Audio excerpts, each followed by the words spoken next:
we will go ahead and call the meeting to order. Good morning, everybody. Hope you had a great long holiday weekend and all your kidlings are successfully off to school and new schedules are underway.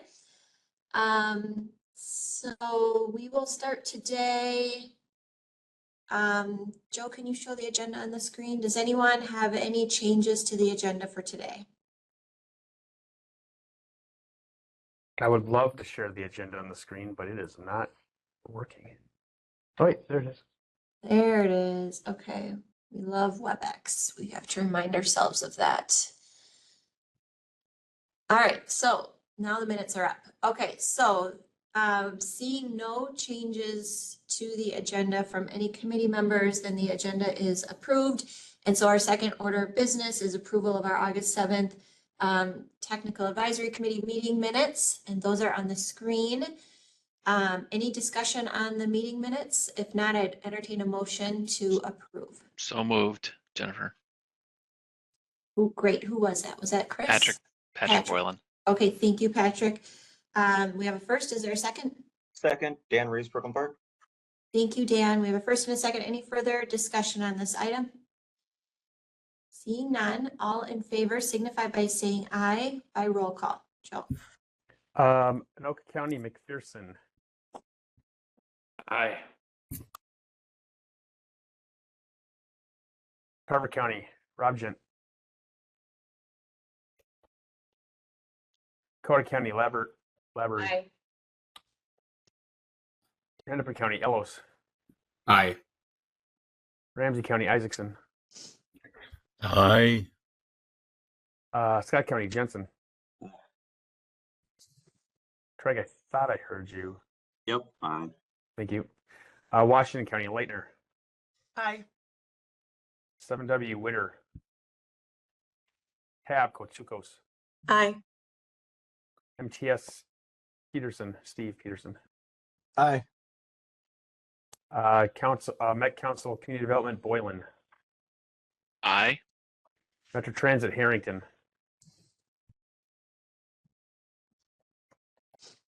MnDOT, Metro, McCartney. Aye. MPCA, I know Innocent is out, and I think somebody's coming for International 10, so no. Mac, Reef. Aye. Suburban Transit, Fighting. I wasn't there, I'll abstain.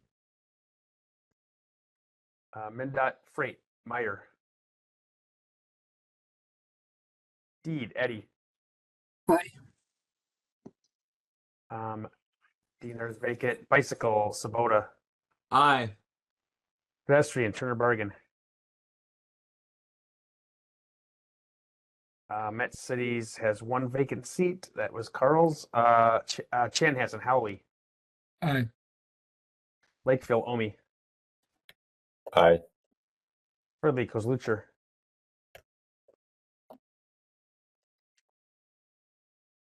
Eden Prairie, Ellis. Brooklyn Park, Ruiz. Aye. Plymouth, Thompson. Aye. Woodbury, Hartzell. Aye. Minneapolis Engineering, Hager. Aye. Planning, Mail. Aye. St. Paul Engineering, Nick Peterson. Aye. And Planning, Dermody. Aye. Well, the ayes have it, and now that it's September, easy quorum. All right, great. So those are approved. Is there anyone here from the public that would like to address the committee today? Nobody has informed us, Chair. Okay. Then we will move next to our tab report. Elaine? Thank you, Chair. TAB met on August 21st. For the Chair's report, Hovland reported that the TAB Executive Committee had met prior to the TAB meeting and reviewed the agenda materials. For the MnDOT report, Connie Siebgen reported on the groundbreaking for Highway 212. Highway 212 is a heavy truck route. Carver County is delivering the project. MnDOT is also preparing for winter maintenance. In the past, there were 440 maintenance workers, and they are now down to 330. For snow plowing, they have 216 plows out at a time. And the low snow amount last year saved them money, and MnDOT was able to update their equipment. For fatalities, statewide, there have been 271 fatalities as of that TAB meeting, and that was an increase of 234 fatalities at the same time in 2023. For the Minnesota Pollution Control Agency, Todd Bewin reported that MPCA received a $200 million grant from the Climate Pollution Reduction Act. As a transportation focus, $20 million will be focused on food delivery equipment. And the Climate Action Framework has been in place a couple of years, and MPCA will be updating the framework and is recruiting participants for the advisory groups. Anyone interested in serving on an advisory group can sign up on the website. For the Metropolitan Airports Commission report, the Federal Aviation Administration is planning a 2025 update to procedures airplanes use to navigate as they depart MSP Airport. Also, the MAC and the Noise Oversight Committee have been working with the FAA to ensure that information is shared with surrounding communities about the proposed updates to flight procedures. The FAA is the sole authority over where and how aircraft fly and is fully managing and implementing the planned update. Also, Crimmins provided comments regarding Riverview streetcar plan in St. Paul. For the Metropolitan Council report, Deb Barber reported that the 2050 Regional Development Guide was released for public comment. Comments will be from August 15th through October 7th. And on August 17th, LRT service frequency was increased to 12 minutes. Suburban Transit Association, Gary Hansen reported that the suburban transit providers' ridership continues to increase. Minnesota Valley Transit Authority received delivery of 5 electric vehicles, the first in MVTA's fleet, and these vehicles will operate primarily as part of their Connect microtransit service and are expected to go into service during the 4th quarter of this year. For the business items, TAB approved streamlined tip amendment from MnDOT for Minnesota 47 improvements, and also for the MnDOT Minnesota 3 video analytics pilot project. They also accepted the public comments and adopted the 2025 through 2028 tip. There were 2 information items, a regional safety action plan, and TAB members requested additional analysis on functional classification by county, and also requested a future presentation on analysis on key roads as examples. There was an information item on the EV spot network and also EV car share program from St. Paul, and TAB members requested cost breakdown of the program. They wanted to see what the subsidies that are provided by the TAB and the cities, the user charges, etc. And that's my report. Any questions for Elaine? All right, seeing and hearing none, then we will move to committee reports. Executive committee did meet this morning, and we discussed the agenda items for today. So we will run through those. And before we get to that, just a real quick information item for you all. The January 2025 TAC committee meeting is currently scheduled for New Year's Day. And not knowing yet what the outlook might be for agenda items, we are going to have that meeting rescheduled for 1 week later, hoping that for most of the committee members here today, your calendars are hopefully still somewhat open and available this far out. So that meeting will get moved, and then if it's determined later on, maybe in December, that the meeting is not needed, then it will be canceled. So that is the plan for TAC in January. And with that, I will pass it over to Gina to run through the planning committee agenda items. Gina? Thanks, Chair. Good morning, committee members. TAC planning did meet last month on August 8th. We had 2 action items, which we'll go through here today. The first was adopting the Unified Planning Work Program. I think Dave has a presentation on that. The committee did unanimously recommend that the Met Council adopt the 2025 UPWP and authorize the administrator to enter agreement with MnDOT to use FHWA planning funds. So those were that was the action taken at TAC planning. But I think Dave has a presentation that goes through kind of the contents of that. Go ahead, Dave. Yeah, good morning. Thanks, everybody. I do have a presentation. Let me pull it up. Can be kind of funky trying to use WebEx when you're not used to it, but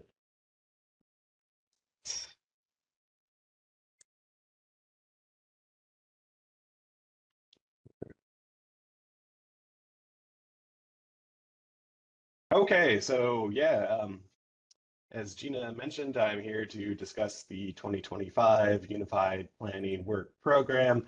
The Unified Planning Work Program, or UPWP, is really, it's a federally required document. It describes all of our MPO transportation planning related activities for the upcoming year.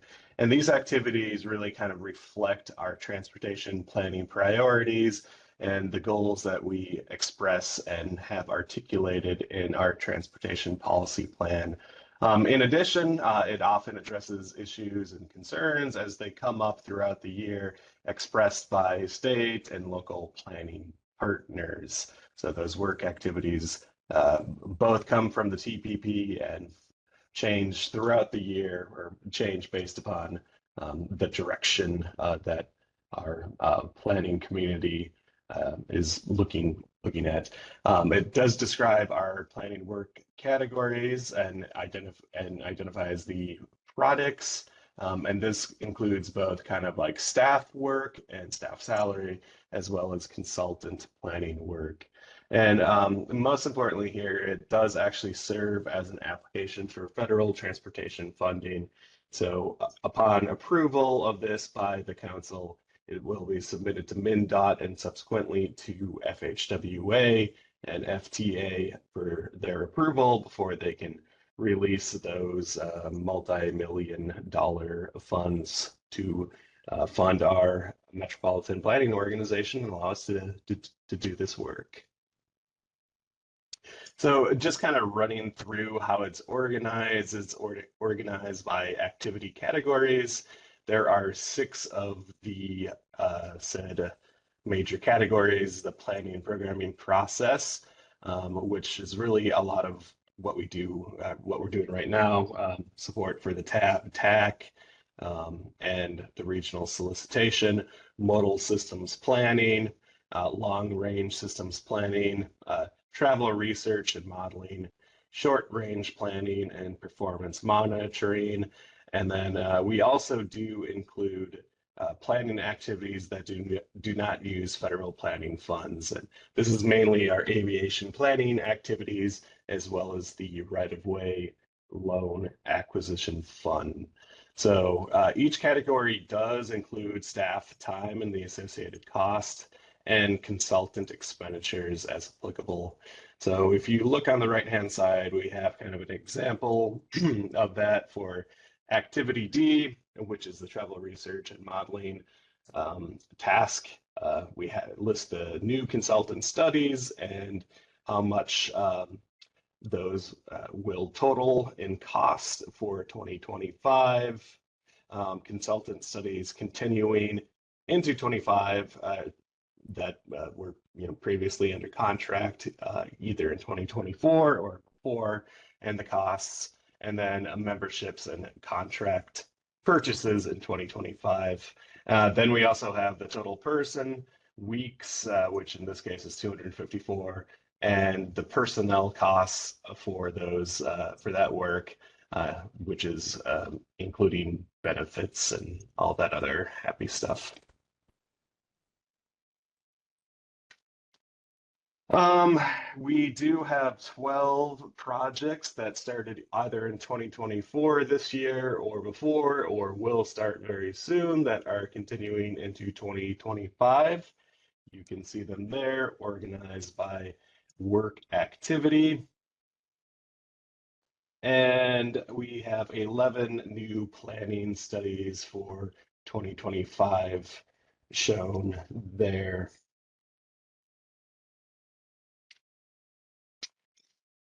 Just a quick note about complete streets. We must allocate at least 2.5% of our budget to complete streets activities per federal law. Right now, we are well above that. I think we're somewhere in the 20% range. Now, interestingly, this does not require a local match or a match of any kind. These can be 100% federal funds. So we are exploring adjusting the budget that you're going to see in the next slide somewhat to reflect that and to use potentially less of our MVEST funds, which serves as our local match, and use 100% federal funds for those eligible activities. But the related tasks are identified there on the right-hand side of the screen. So here is our budget, broken down by task.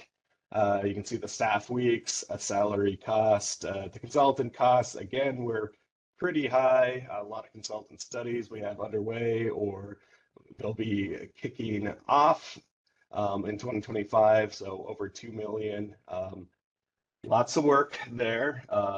Membership and contract purchases, overhead and expenses, and then total cost of approximately 8.2 million in 2025. So another busy year, another year with a lot of consultant costs.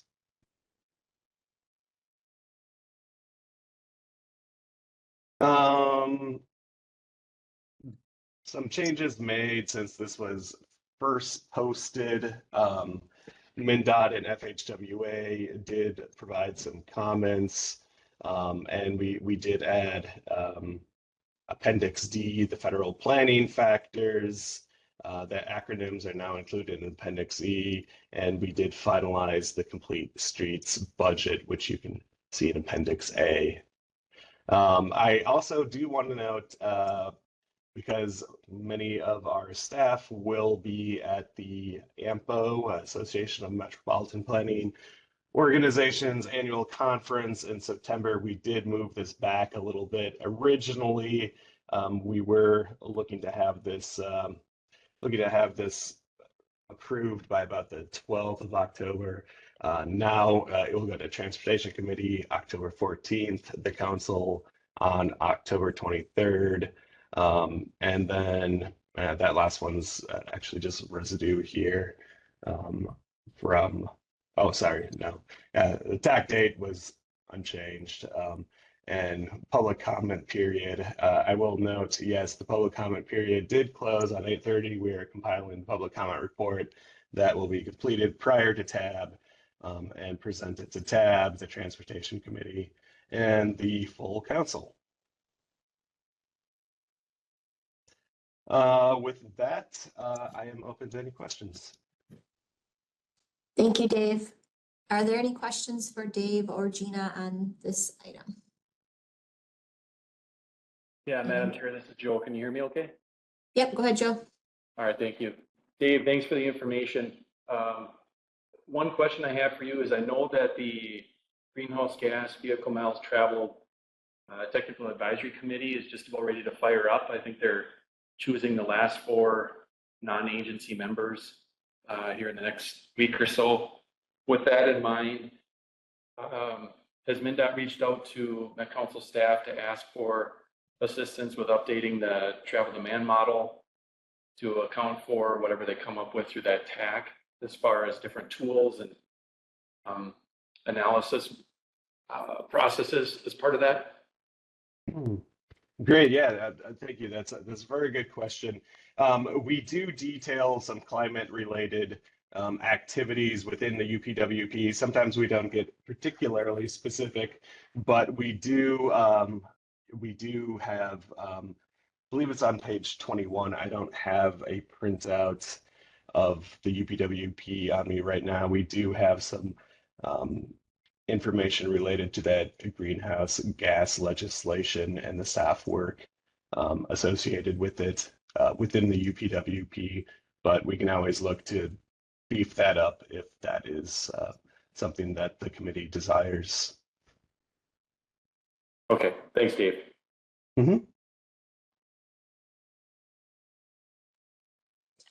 Good question. Anyone else with questions on this item or anyone who would like to move it?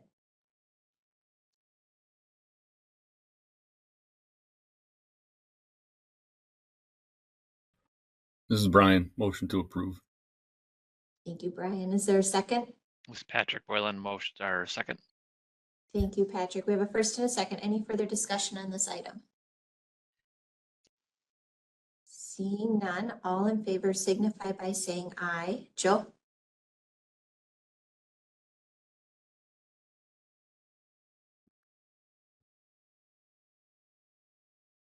Joe, you're muted if you were trying to talk. I There was you go. waiting, when you said that, I thought you meant Joe McPherson was muted. I am muted. Joe, Anoka County, McPherson, Aye. change your name, please. Carver County, Rob Gent. Nope. Dakota County, Lavery. Aye. Hennepin County, Ellos. Aye. Ramsey County, Isaacson. Aye. Scott County, Jensen. Aye.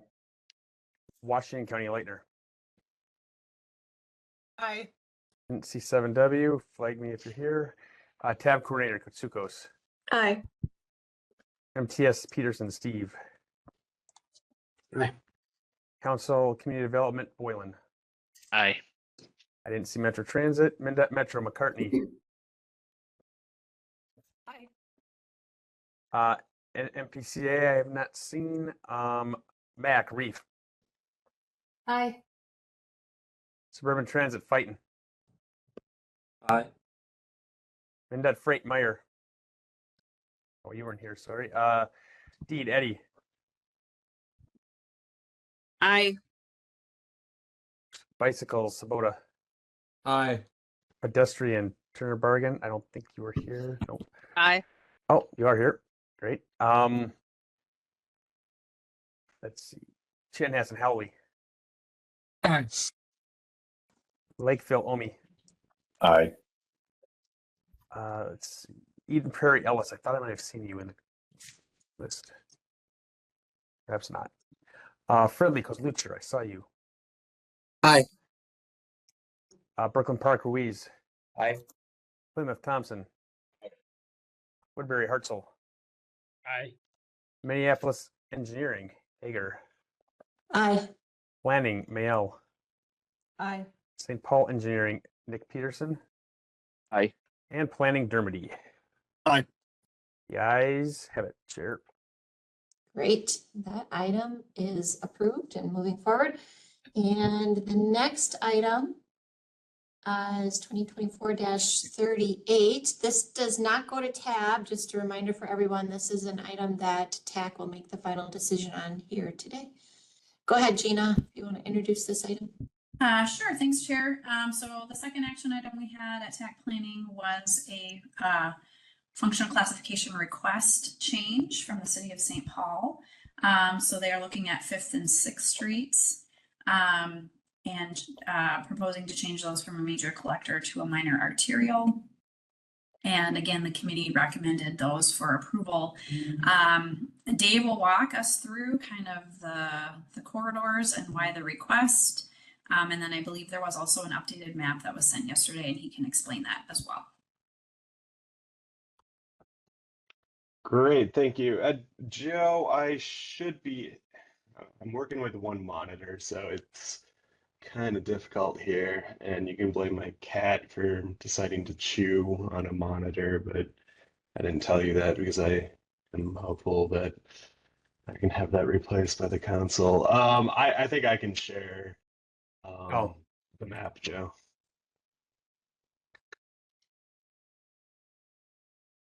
If I can make this large enough to figure out where to share. Okay.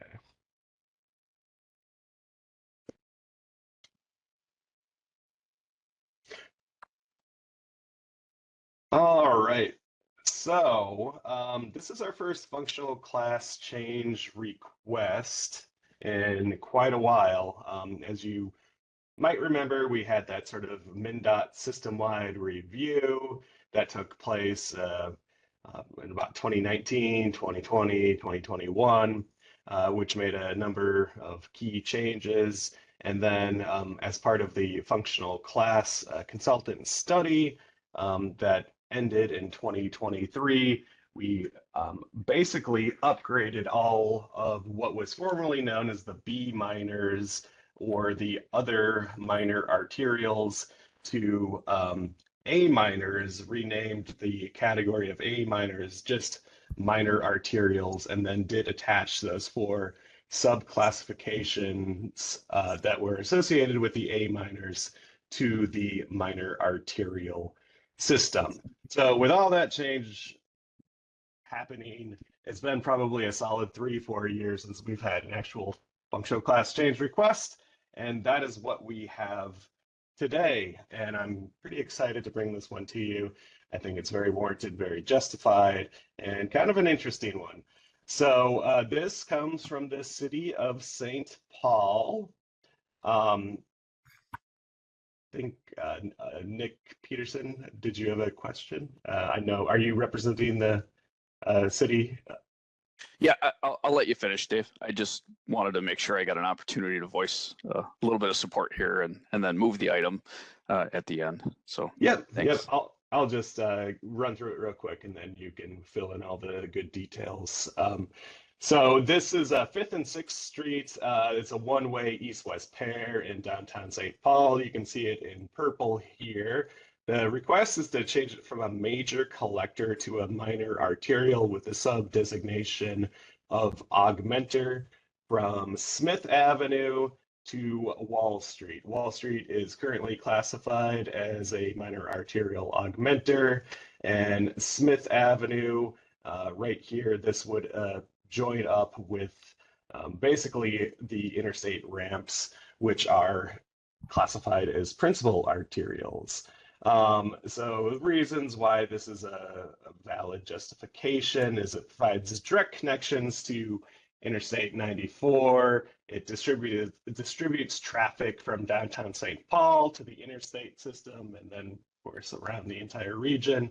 It serves a large regional job concentration in downtown St. Paul, accommodates major transit routes on, in particular, 5th Street, I believe, has AADTs that are very much in line with minor arterials between 6,000 and 8,000. It meets all of the criteria for minor arterial with a sub-designation of augmenter, including like speed limit, access to the interstate system, accommodating short to medium trips, and again, these connections to job centers. Just as a reminder why this should be classified or subclassified, designated as an augmenter. Augmenters generally are used to supplant the principal arterial system in densely developed urban areas. And aside from downtown Minneapolis, I don't know if we get any more densely developed within the metro area. I'll also say that currently downtown St. Paul has comparatively few minor arterials than downtown Minneapolis. So this change would really be more consistent with what we have in downtown Minneapolis for the functional classification system. Again, this proposed change more closely reflects the characteristics and function of 5th and 6th Streets. And with that, we do have a recommended motion. Let me talk briefly. It was brought to our attention last week. There is a slight discrepancy between our system map and MnDOT system map. This little area, see if I can zoom in on it. It's a little area between West 7th and that didn't work at all.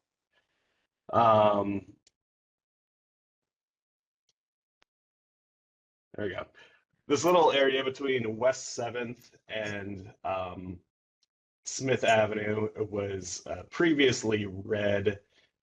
We had it in our system as a principal arterial. It is not a principal arterial. So we are changing that to purple to have it reflect that this change should be to the A minor augmenter sub-designation as opposed to a principal arterial sub-designation. Just a little hitch because of a discrepancy between our system and the MnDOT system. And with that, Mr. Nick Peterson, more than happy to let you weigh in and talk on behalf of the city of St. Paul. Yeah, thanks so much. Actually, not a whole lot for me to fill in. You did a fantastic job.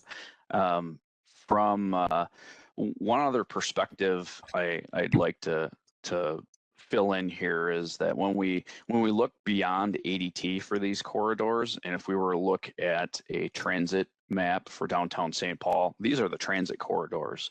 When we step aside from light rail transit, these are the transit corridors, and when we count people instead of just the ADT through downtown, these are the corridors. And as we try to plan for the future and continue to evolve downtown to be more transit oriented, these corridors are going to have even more transit demand and use on these corridors. So just encourage the look from a people moving standpoint. These are super important, and I thank you for the opportunity. Great presentation, and I'd like to make a motion unless there are questions to have this approved.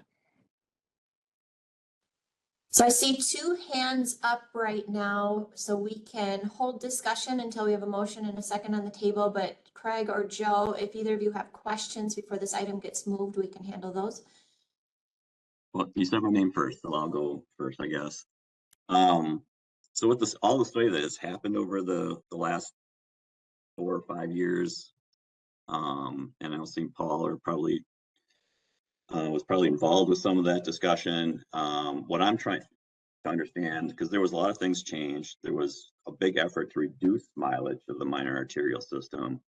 I'm trying to understand what has changed in the last 4 years that all of a sudden this is becoming a minor arterial need.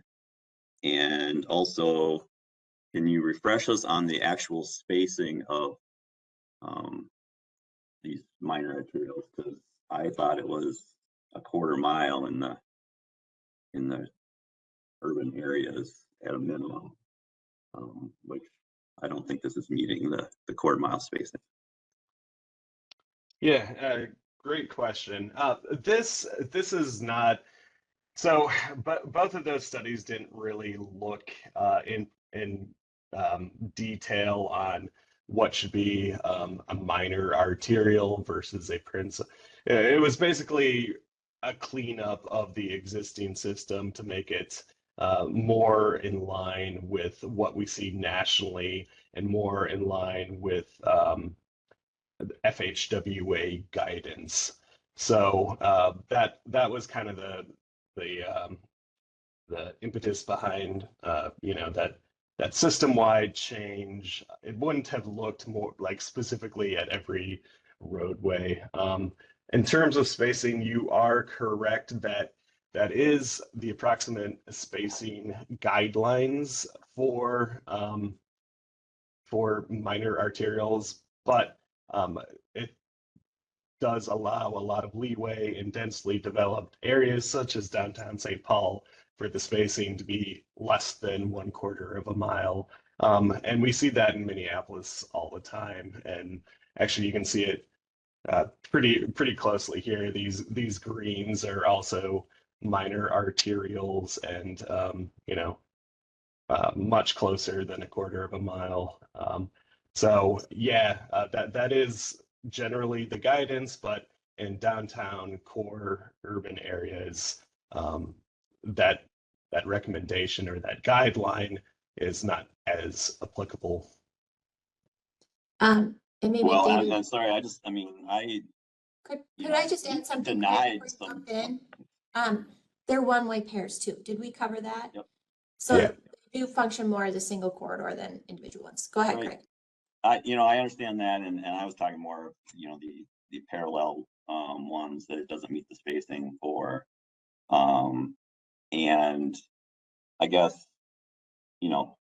we've not been recommended because with past ones because it didn't meet spacing. So now spacing is not a big deal, and now just because another location has similar things, maybe the system overall needs to be reevaluated here. That if spacing doesn't matter or it really matters. So I guess over the years there's been mixed messages. So I just want to point that out. Yeah, I would say thank you for that comment. It's a really good comment. FHWA, their guidelines make it very clear that it's part science, part art. So there's going to be exceptions. Certainly, you can't look at every area throughout the entire metro area and apply firm and rigid guidelines or firm and rigid rules. I'd say these are kind of best practice guidelines, but if it makes sense, which in my opinion and staff's opinion, for these to maybe not adhere to those guidelines, then it's justifiable.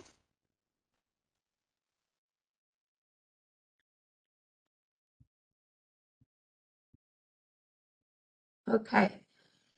Thanks for those questions, Craig. Did you get all the answers you were looking for?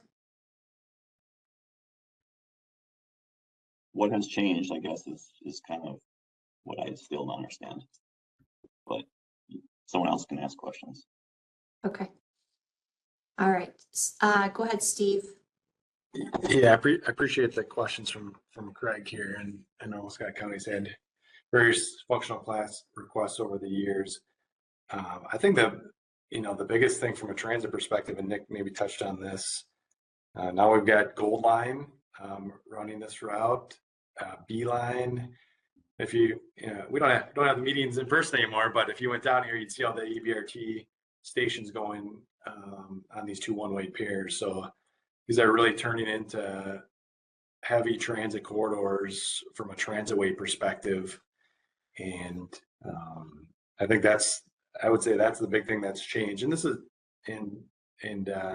I pulled up Minneapolis downtown, and it's kind of a similar situation, especially the routes that connect to interchange ramps, on and off ramps. They are almost exclusively all minor arterials. So I think that's a good parallel, and Dave, you kind of alluded to that. So, but maybe the last thing, Craig, too, not lost on me too, like, do we need another functional class study? I think the answer is yes to that. And that's something we're thinking about here too. And we just had to get over the hump of the larger MnDOT effort before we kind of went back into and looked at things a little closer here. So I do appreciate that comment. Thanks, Steve. Joe Whiting. Yeah, thanks. Just so I was the one who actually did the Metcom, the MnDOT study about 4 years ago. Just want to make it clear on the spacing aspect.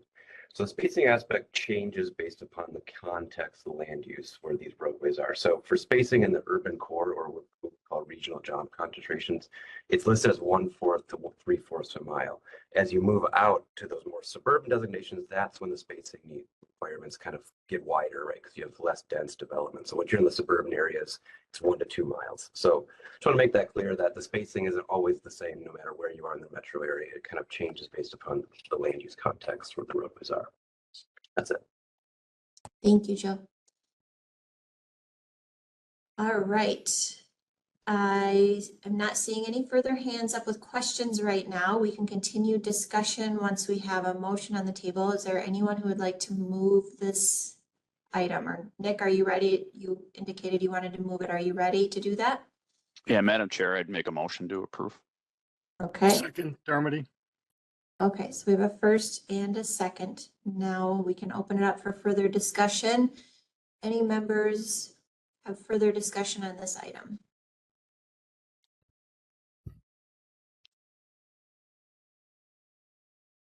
Seeing none. All in favor signify by saying aye. Joe? McPherson, Aye. Robjan. Oh, I'm sorry. He has Labrie, Aye. Ellos, Aye. Isaacson, Aye. Jensen, Aye. Leitner, Aye. Kotsukos, Aye. Steve Peterson, Aye. Boylan, Aye. Sorry, I guess I already was unmuted. Aye. McCartney, Aye. Reef, Aye. Fighton, Aye. Meyer, nope, sorry, Eddie, Aye. Sabota, Aye. Turner Bergen,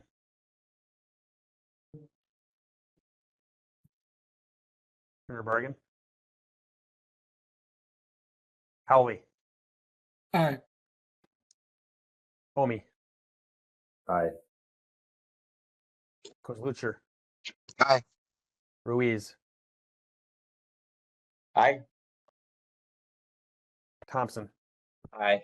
Hartzell, Aye. Hager, Aye. Mayel, She had to step out for another meeting, Joe.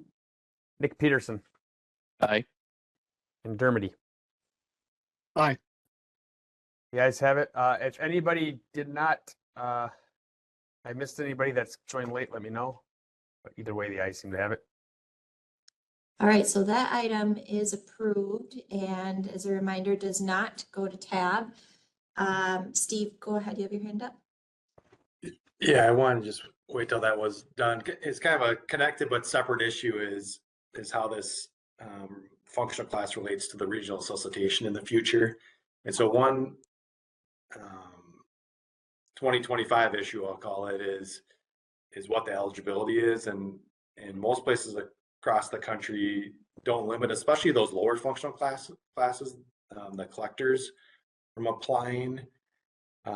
Some do maybe limit the higher level kind of freeway projects, but just be thinking about in the future that we're trying to disconnect the kind of the funding from this planning level functional class is kind of two separate things. Should be approving functional classes based on the function that those roadways serve, and then the funding is kind of a different topic. But I do want people to start thinking about in their head kind of how that may transpire for the future here, because that will be a topic, 2025 topic that we'll bring back to you. So. Thanks, Steve. All right, with that, I think that concludes the business from the planning subcommittee. So we will move to funding and programming, and I will toss it over to Michael. All right, thank you, Madam Chair. We had 3 items at our recent meeting. The first being the action item here today is the scope change request for Southwest Transit. They were in receipt of 2016 regional solicitation dollars of about $5.6 million. And essentially they're proposing to remove a stop from their prime service, or this expansion service from the Golden Triangle, and then having the fixed end or adding the stop at the airport, and then also increasing service hours. But we did, and I think we have again here today, Stephanie Alexander, their operations director, and then Eric Hansen, their CEO, who would be available to answer questions. But before that, I'm going to hand it over to Joe to give a brief overview.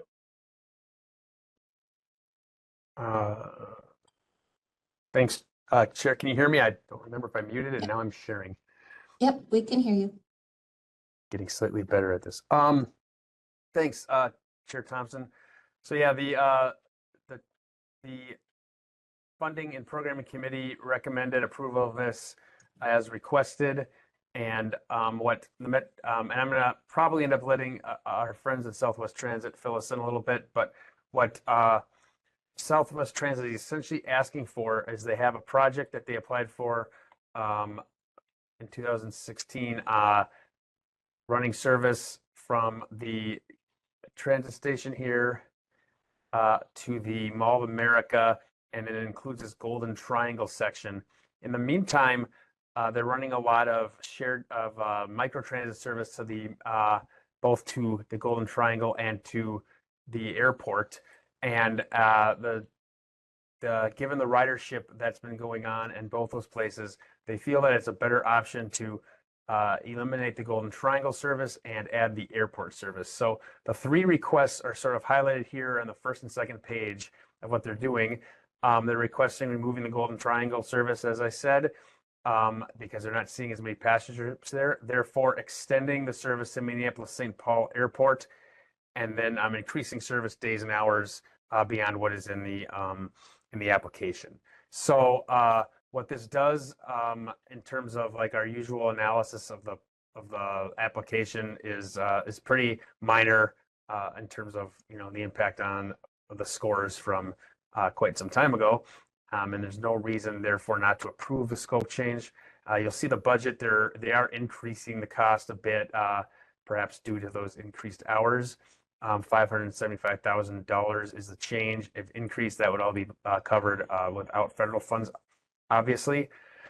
And then what we talked about at funding and programming and what staff presented was that because they're moving it from here to here, that you could, in theory, take away some of the funding because of that, because they're kind of pushing from one place to another, or to allow the full retention. And that's what staff recommended, and that's what funding and programming recommended, because they're still serving both areas just in the way that is more efficient for all involved and probably makes everybody a winner. And B, this is something that has gotten underway. The buses have been purchased, and to try to take federal funding, we wouldn't get that back for the region. That would just be lost to the region, is what we believe. So therefore, we recommended the scope change approved as requested with no messing with federal funds. And that was unanimously approved by TAC Funding and Programming. With that, I'll step aside and see if either Nicole, our grants manager, or anybody from Southwest Transit has anything to add or change that I may have misstated.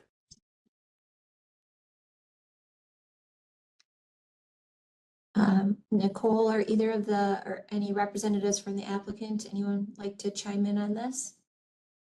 Hi, I'm here. Hi, this is I Nicole. don't know that I have a ton to add. I'm open to answer any questions though. And for those, that was Stephanie Alexander from Southwest Transit. And I thought I heard Nicole sorry, chime in. yes. I thought I heard Nicole chime in as well. I believe Eric Hansen, our CEO, is also on, and Sunita, our transit planner, is also on, if you have questions. Yep, and this is Nicole Clapp, grants manager. I don't have any additional context to add, Joe. I think you covered it well, so thank you. Great. Thank you. Any questions from committee members, or would anyone like to move this item? I'll move the item, Bridget Reef, as recommended. Second, Patrick Boylan. Thank you, Bridget and Patrick. So we have a first and a second. Any further discussion on this item? Seeing none, all in favor signify by saying aye. Joe? McPherson. Aye. Robjan. Labrie. Aye. Ellos. Aye. Isaacson. Aye. Jensen. Aye. Leitner.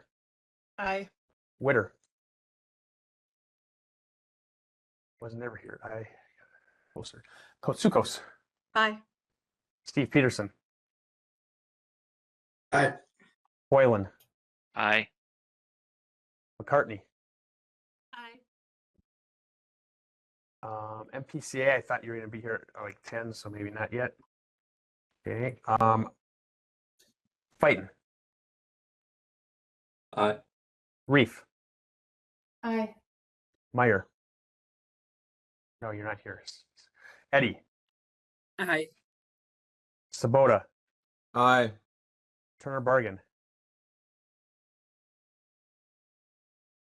Howley.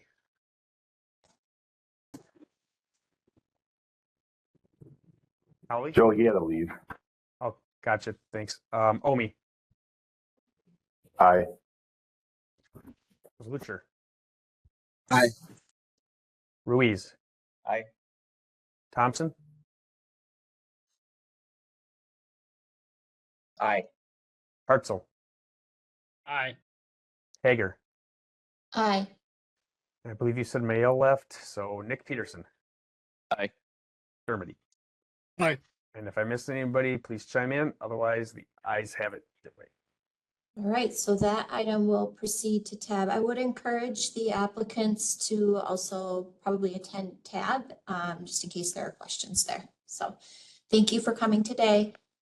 Go ahead, Michael. All right, thank you, Madam Chair. The next item that we discussed and approved was the scope change policy update. And Joe has a few slides to run through here today, including clarifying some off-road versus on-road pedestrian way, and that it being required to go through a formal approval process. So Joe, I'll hand it over to you. Thank you, Michael. So yeah, we have two of these policies coming through, and we're starting with the scope change policy update. And a lot of you did participate in this, so thank you for your time for both of these policies, and feel free to chime in and add to the discussion if you need to or want to.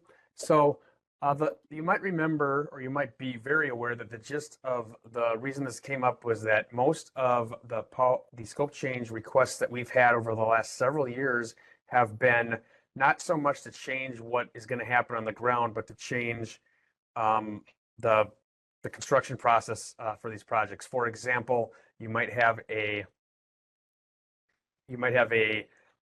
smaller project being sort of enveloped by a larger project, and for the sake of doing them under one contract, which is better for the for the public to not start something, rip something up and start it again. We combine them, but unfortunately the bigger project is a year off or 2 years later. And so the traditional, and so what happens is we're doing this project, but now we're going to do 8/10 of the project, and somebody else is doing the other 2/10 of the project, but on the ground it's going to be the same. So we've gone through this exercise several times, and every time the result is the same. First of all, to approve it, and second of all, not to take any federal funding away, because everything is being delivered as hoped for, even though it's not in the same contract as would have been expected the first time around. So I'm going to read off a couple of brief bullets summarizing the changes that are shown below. We have several examples of project changes that don't need to go through the formal process, provided that the projects are going to be completed as applied for, and that's sort of what I've been talking about.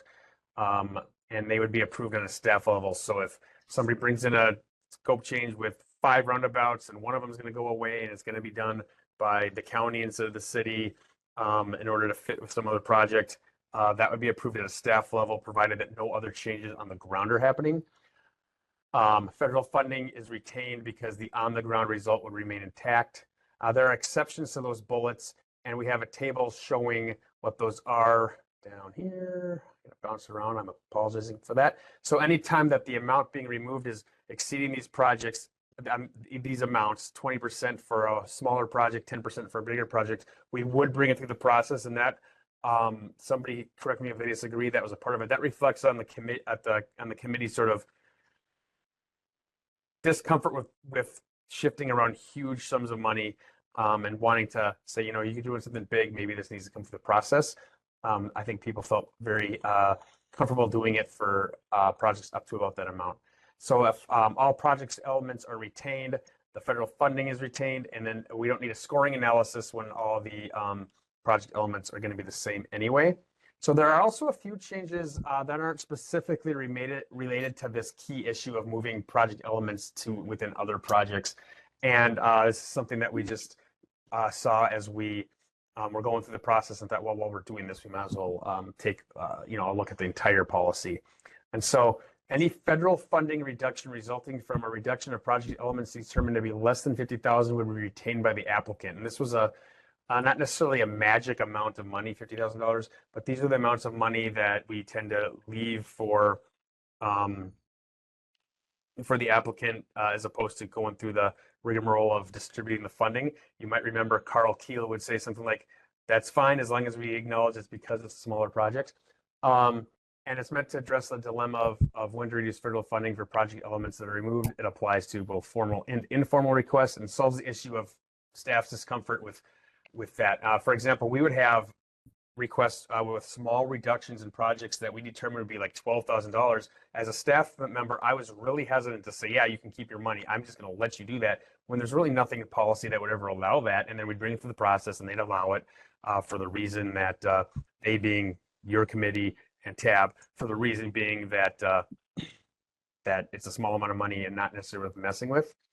And then another one is is that informal scope changes can have a federal reduction of up to $10,000 completed administratively, and that would include a taking of money, basically anything between $50,000 and $100,000. Again, without going through the process, as long as the change in and of itself fits the administrative or an informal process bullets. Obviously, if you're changing something on the ground that would require a scope change, that would still come to fruition. And then we do have clarification that changing a transit project from a vehicle person to leasing vehicles is not subject to the formal change process. It's a really small point that came up like a few months ago, and we were fortunate that the wording was acquisition, but we said, do we really care whether that kind of change is made? And the answer was no. So one other small piece came up during this process, or during this meeting last month. I had been emailed by a TAB member who was concerned about this bullet. This is the first bullet under what would be an informal scope change, and it says slightly changing a bike or ped route while still making the major connections. And what that member's point was, well, it doesn't say anything about protected versus unprotected bike lane or whatever. And what members thought last month at TAC funding and programming was, it seems a little redundant because we do have this bullet down here that says changing designs for an off-road to on-road bicycle route. So we didn't make any changes. That said, following that, our staff had a discussion and we realized, to be frank, that I didn't necessarily display that very well. I said off-road to on-road, which is acknowledged down here, but what the requester from from TAB said was eliminating or reducing separation or protection from roadways, which means you could be taking away curb protection in favor of paint. So what we thought was, rather than changing this item here, we would go down to the formal scope change and put it here, which kind of met funding and programming's point of let's keep it in one spot and not confuse it and not have to bounce back and forth between, but also meets, I believe, the intent of the TAB member that brought this up, which is to sort of expand from the on-road, off-road to eliminating, reducing separation. So what we would ask, what staff is suggesting, is that you add this piece to the motion because it was not part of the funding and programming motion. And so I didn't necessarily go word for word into this, but these are the key changes. Again, this is that purchasing to leasing vehicles for buses. This is all the discussion on the main issue at hand, which is those scope changes where nothing's really changing on the ground. And I apologize if this was a little all over the place, but with that, I would stand for questions, and I would also invite anybody that participated, because I know several of you did, to chime in. Thanks, Joe. And I will just echo your gratitude to everyone in this group and those who aren't in this group that did help with this. This was a big effort over the last several months that coincided with a lot of other work that was going on in the TPP and the regional solicitation. So thanks to everyone who put in the time and effort on this. And we have one hand up right now, so go ahead, Joe McPherson. Yeah, thank you, Madam Chair and Joe. Again, I echo those same sentiments. I appreciate all the work that went into this. The one question I had is the page that you actually have up on the screen here, Joe, underneath that table. If I remember correctly, a few months back, we looked at this table and we talked a little bit about the cutoffs.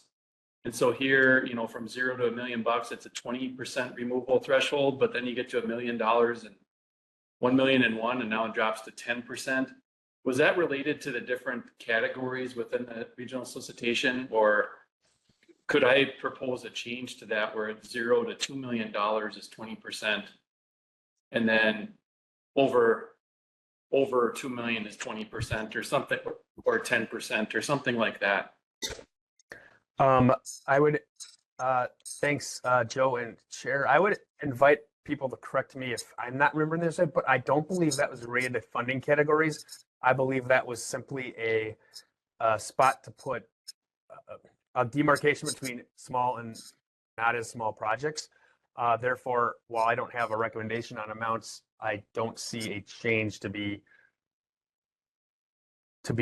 inconsistent with the rationale, if that makes sense. Okay, no, appreciate that. Then, Madam Chair, Joe, maybe I'd make a recommendation. If you're looking at the 20% for that 0 to 1 million, then maybe you start at maybe you just put in a removal threshold of maybe 200,000 for projects less than that, and then you start at $2 million and go up at 10%. If you really want the 10% on the larger projects, just to make that more clear. Because it just seems like an odd jump to go from 20% down to 10. I know I'm splitting hairs here, but it will be confusing in the future.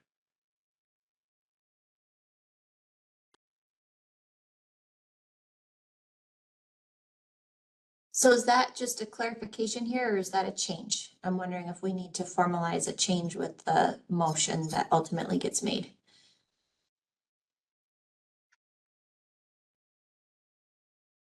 Well, maybe I could jump in, and I wasn't part of the subcommittee, but I mean, this went through a committee process.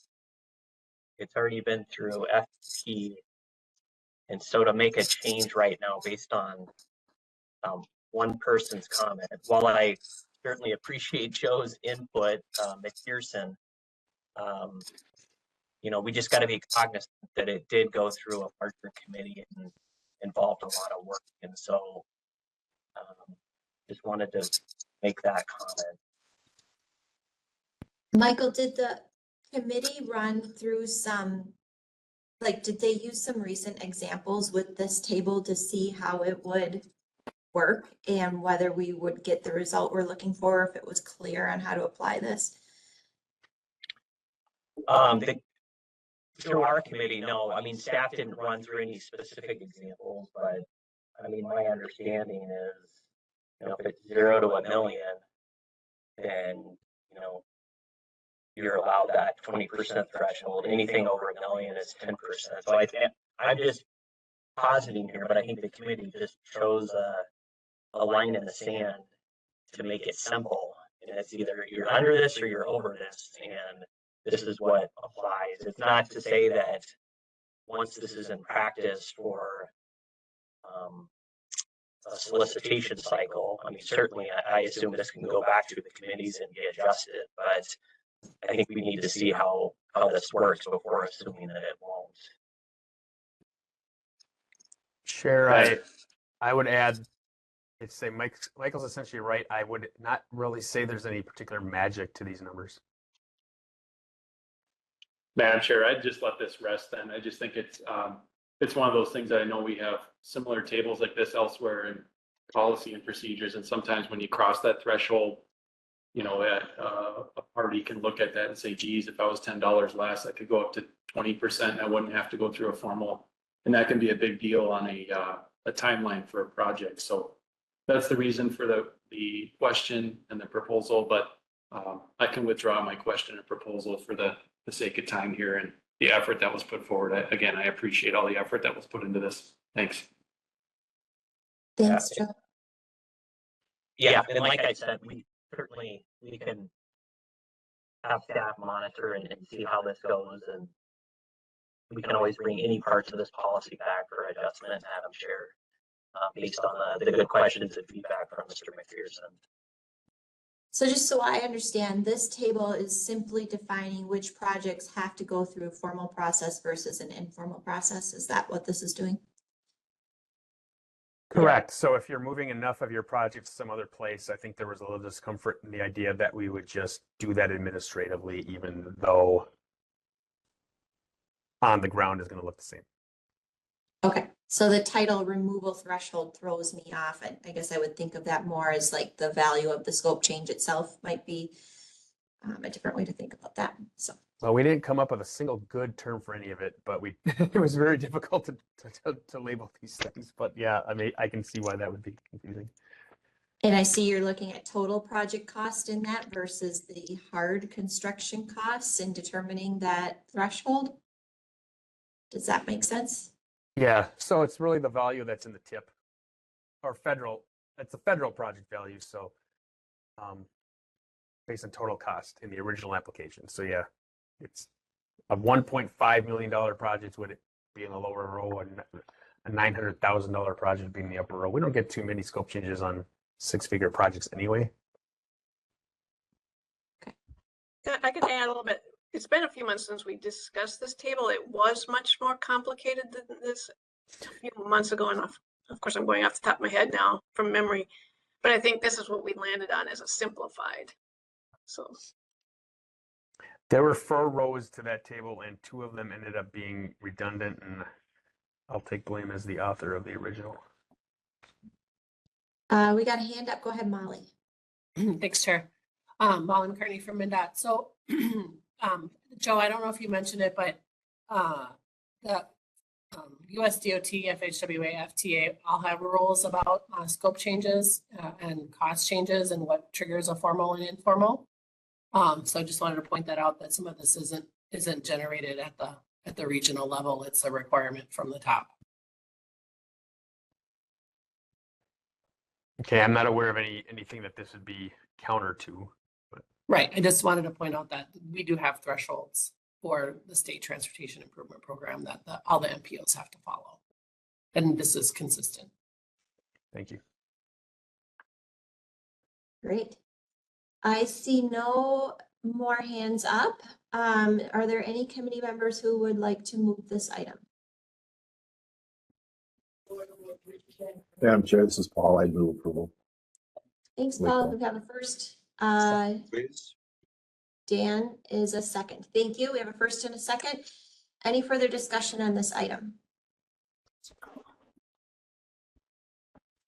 Yeah. Go ahead, Steve. Yeah, thanks, Madam Chair. Does the motion include the staff recommended change? Or is that Joe?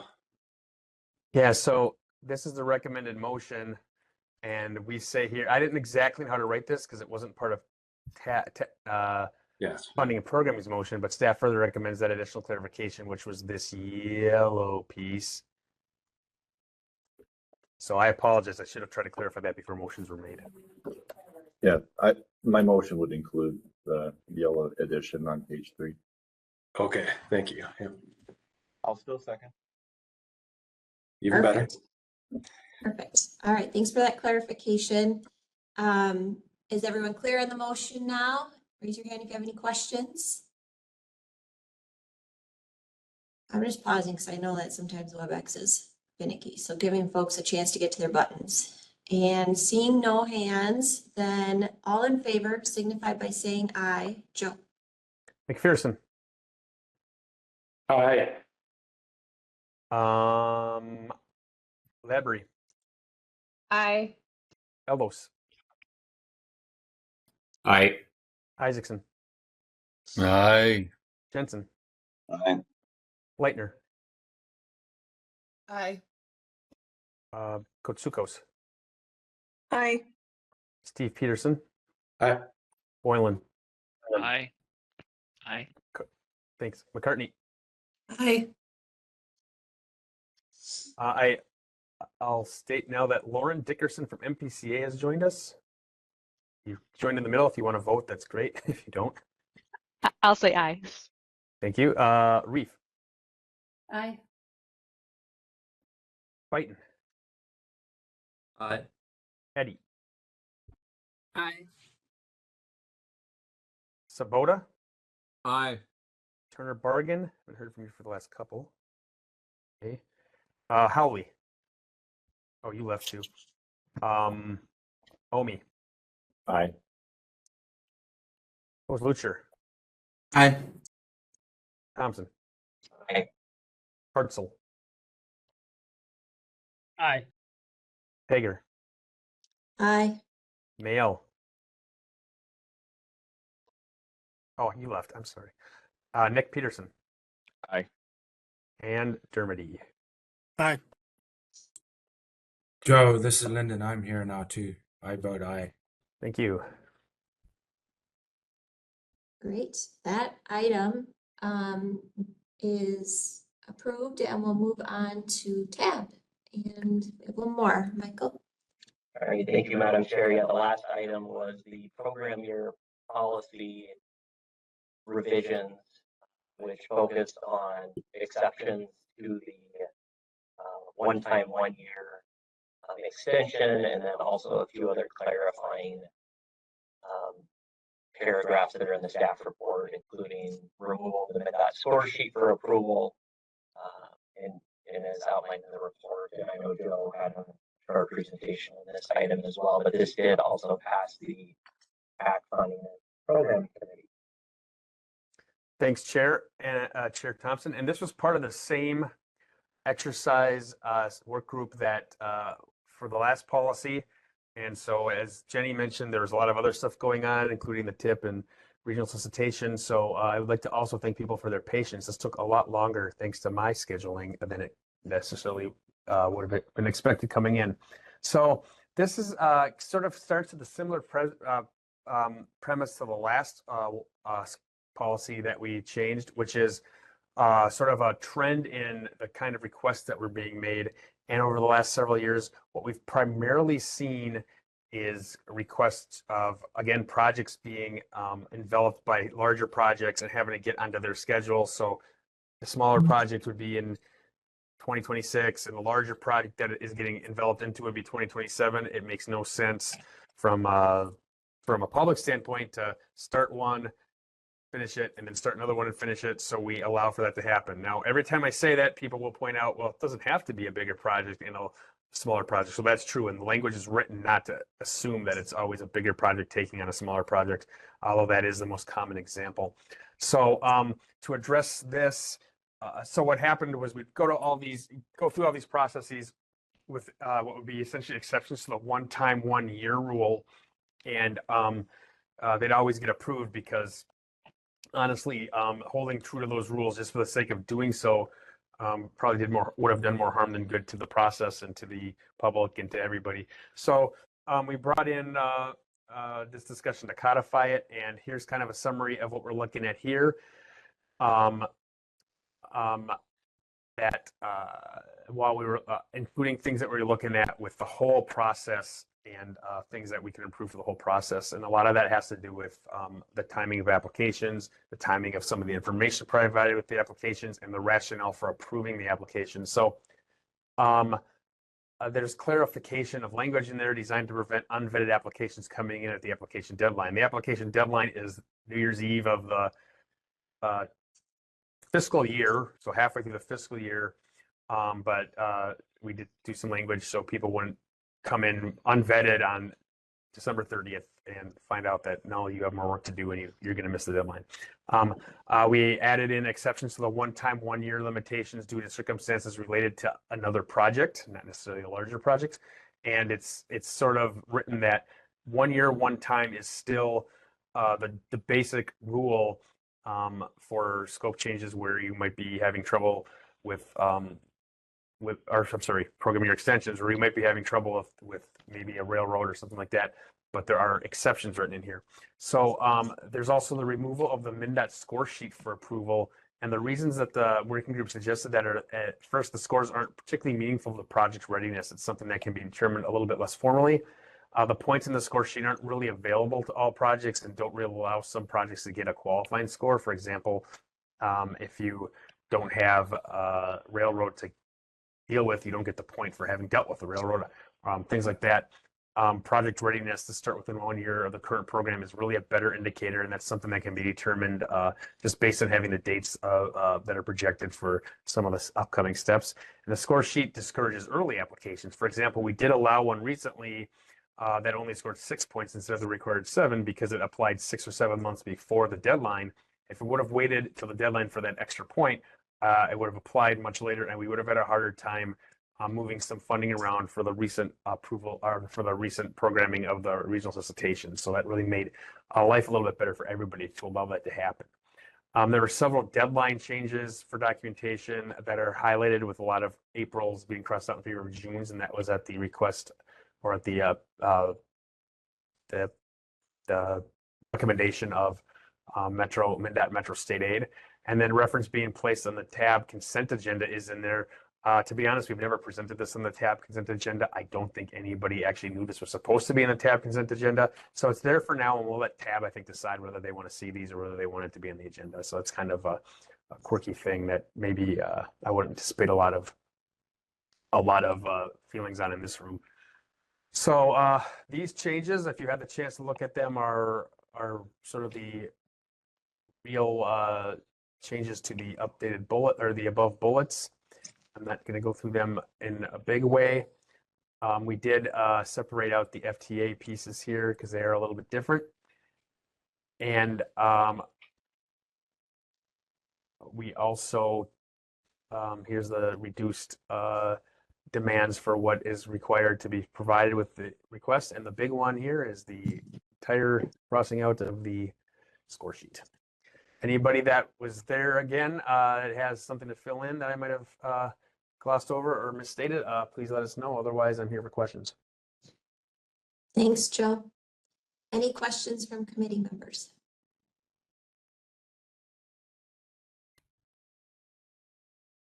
Seeing no questions, is there anyone who would like to move this item?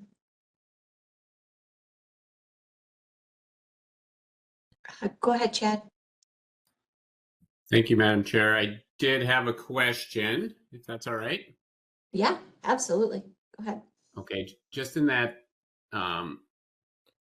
Joe, if you could scroll down to, I'm trying to, some of that red text there about the 1 year program, your extension there, that last sentence, in each case, the applicant must show that the project would be ready to authorize in the currently programmed year. Just wonder some more information on that about, is that for all program year extensions? Is that just for those that aren't extenuating circumstances? Because some of these, just what is, is there any information from staff on what that might entail? Because some of these projects are so intertwined and tied together that that may be difficult on these extenuating circumstance projects. Thanks, Chair. Or Chad, good question. The rationale there is that this is specific for any request that is an exception to the 1 year, one time, which means that something is happening that is out of the project's control, that might be a bigger project, for example, 2 years out. And what we want shown here is that you can do this now. It's not your doing that is leading to this exception, it's somebody else's doing. And because I think the worst case scenario would be to put it off for a couple of years and then to have it fall through 2 years from now. So the rationale is if you're getting the exception, it's because of somebody else's doing. Therefore, from your own doing, or therefore for your own position point, you should be in position to complete the project on time. Hope that makes sense. Interesting. Chad, did you have a follow-up? I see your hand is still up. Yeah, thank you, Madam Chair. I think that was helpful. So it doesn't, you don't have to bring it to authorization. You just kind of have to prove like a year before it might meet that you could meet that deadline. But we, you know, there still could be a lot of steps to take to actually authorize that you wouldn't move forward with, I assume, because you've got to kind of wait for the right timing of that as the project it's tied to is moving forward. So I think that explanation helps. So thank you, Joe. Yep. Can I just ask a clarifying question on that? I see Lyndon's hand is up, but before we move off this topic, this is not what we did with the recent examples, correct? Or did we evaluate whether they were in a position to get to the point of authorization in their current program year? I would say, Chair, that we did not. I would say what we did is made sure that they could go. We essentially gave them the score sheets, which would show that they could go next year. So even if it's a request for 2 years out. So we did, in my opinion, take the measures to make sure that it was not, you weren't going to be delayed 2 years and you're just probably not going to be ready in 2 years. So we did essentially do this, but maybe not by the letter of this sentence. This would also apply for someone coming in for that second. They had 1 year and then another project's moving them another year. So they were ready to go. And so it might just be moving it another 1 year. But I guess evaluating whether a project's ready to go in 1 or 2 years is different than evaluating whether a project is ready to go in their current program year. So I'm wondering if this is overly restrictive that way. I mean, you can make the argument that it should be ready to go by the year that it's being moved to, or you could make the argument that it should just be ready to go by next year, which would be a normal scope change on its own, if that makes sense. So that's something I think some of you that are more involved in these processes could probably answer better than I could. But I guess a standard scope change, or I'm saying scope change, aren't I? A standard program year request would be 1 year. So you could certainly argue that this is more restrictive than a standard one. But you all can discuss that and know a little better than I do, I think. I don't specifically remember how we arrived at that sentence. I am. So Go I still have concerns about that sentence. We have 3 hands up, so I'm going to start moving through them in the order that they were raised. And if we need to come back to this, we can. So go ahead, Lyndon. Yeah, actually, my concern is on the same sentence. I would suggest we remove this sentence. It really depends on when you hear or know that you're tied to a different job, right? Remember that you're doing an environmental document, which is an extremely arduous process. Once that's tied to the other job, you got to basically start over. I think this is probably too restrictive, so I would suggest just getting rid of this last sentence. Okay. Thank you, Lyndon. I don't know if you're making a motion on that, if we want to continue discussion and see how this fleshes out. Did somebody make a motion already for the whole thing? No, we don't have a, nope. So it's open on the table right now. But we can continue, discussion should follow the motion. So let's see if there's any additional questions, and then maybe we can see if we can get a motion on the table to continue discussion. Ryan, you had your hand up next. Yeah, I'm happy to. Well, let me just pose the question. So it seems like we're hinging on trying to assess readiness, and that we pulled out all of the criteria that might demonstrate readiness. And I think that that's a little odd. And I think one of the things that I think we need to think about relative to this is that the program has parameters where we're selecting for a specific set of years. And so the degree to which we make this easier or harder is about how much we want that program to stay the way that it is and in the years that they are. And so I think we need to think harder, because when I read this, I don't know that there's anything that limits the number of years that someone can ask for, or I would assert that there are some things that are difficult to demonstrate that something would be ready in a future year. So tying it to larger projects, I think, has been more of an anomaly, but over time has been happening, and they've been moving around a lot more than they historically did. So I think it's just going to be really challenging for Met Council to manage this program and demonstrate what's landing in what year. So.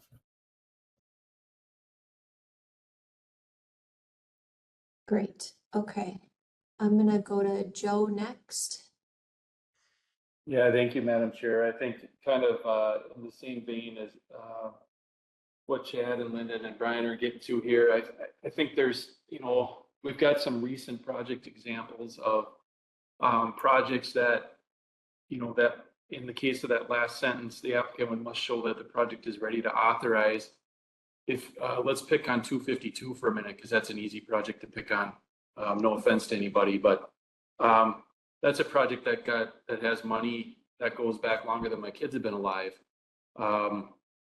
And we're probably coming up on the next extension request on that project. And so to Lyndon and excuse me, Brian's point, would this language allow another extension of the money on that project, or is that where we'd want to go? Or would we want to tell the project team in that case that, this is still a very important project, but it's clearly not ready.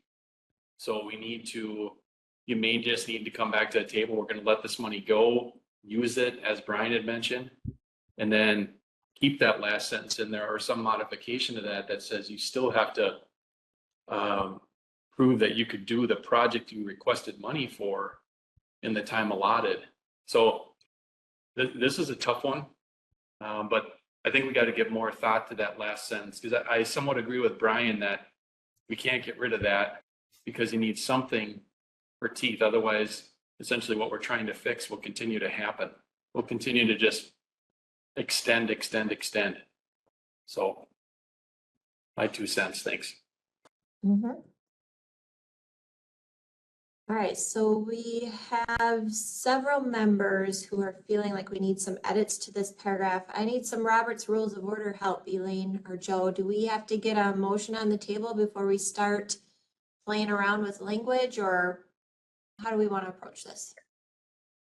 I would say Go ahead, whoever Elaine. makes the motion would state how they would, if they want this here or if they want this with some change, however that motion is made would be the first, and then there'd be discussion on that and maybe amendments and then you'd vote on each amendment.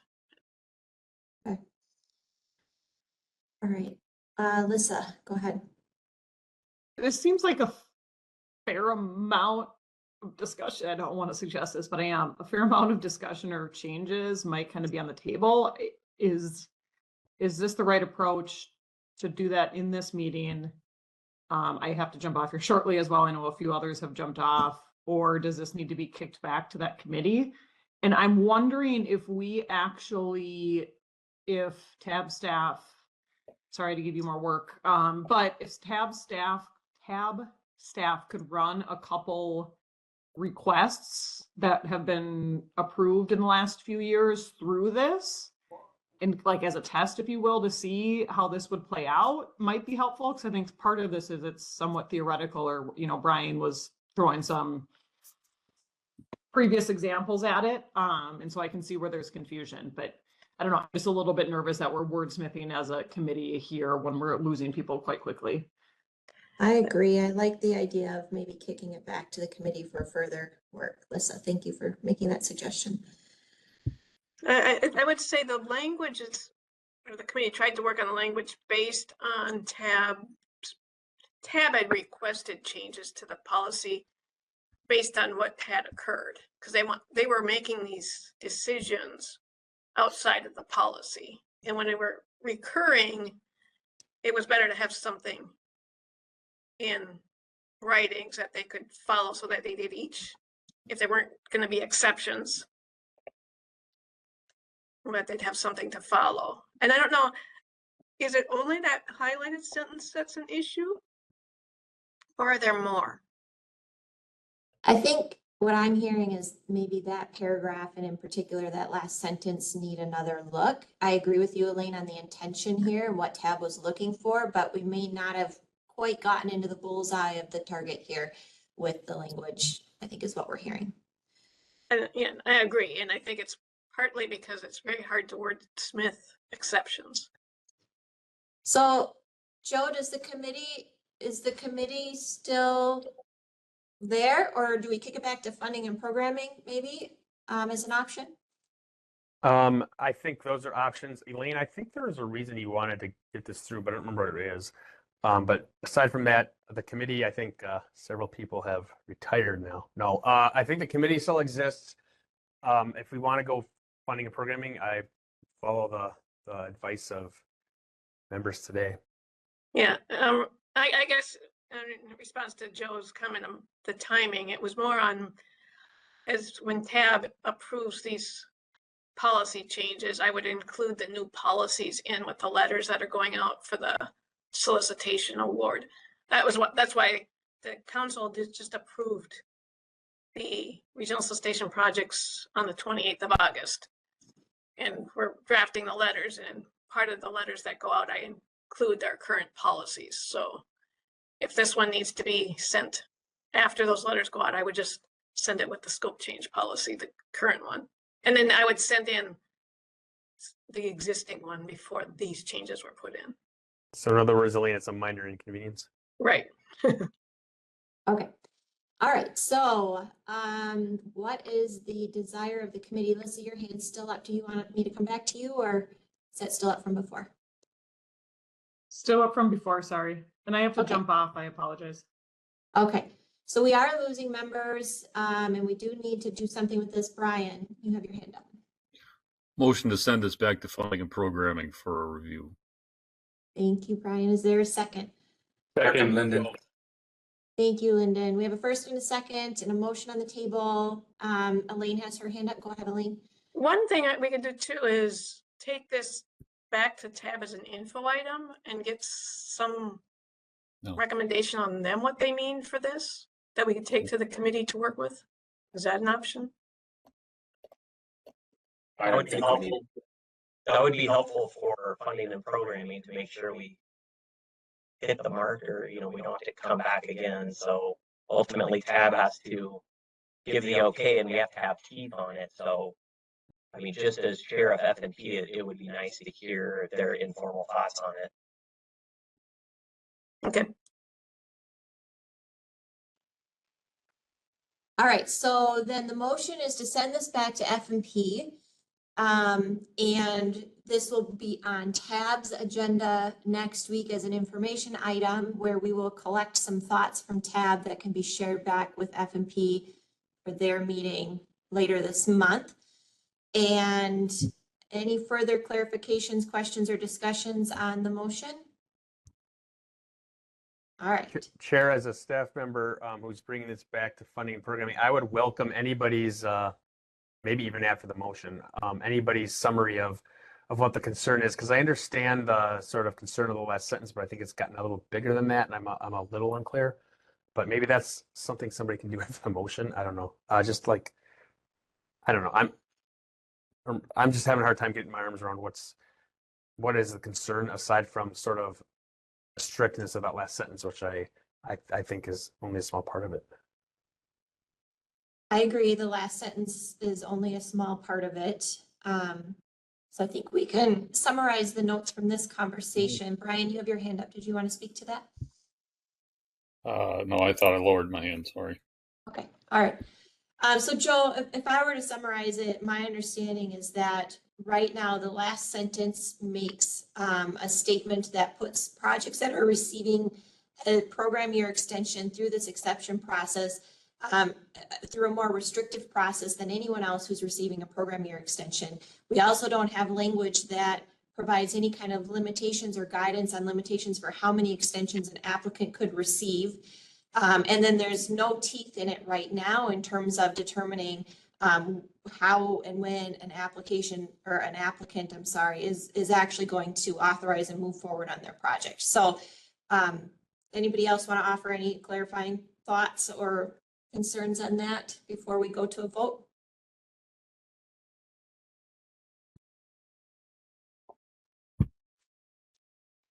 All right, Joe, let's go ahead and All in favor signify by saying aye. McPherson, Aye. Robjian, Aye. Laborie, Aye. Ellos, Aye. Isaacson, Aye. Leitner. She had to leave. I'm sorry, I also missed Jensen. Aye. Kotsukos, Aye. Peterson, Steve. Aye. Boylan. He left. Oh. McCartney, Aye.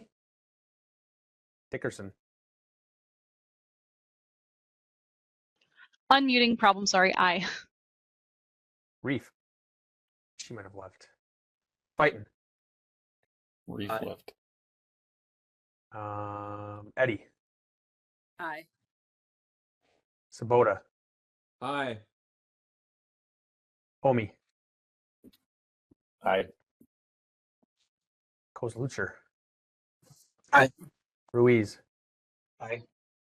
Michael Thompson, Aye. Hartzell, Aye. Hager, Aye. Nick Peterson. Aye. And Dermody. Dermody had to leave as well. Ayes have it, and we do still have a quorum. Close one. All right, thank you, everyone. So that concludes the business from F&P and our action items today. We have no information items. Any members have any announcements that they would like to make?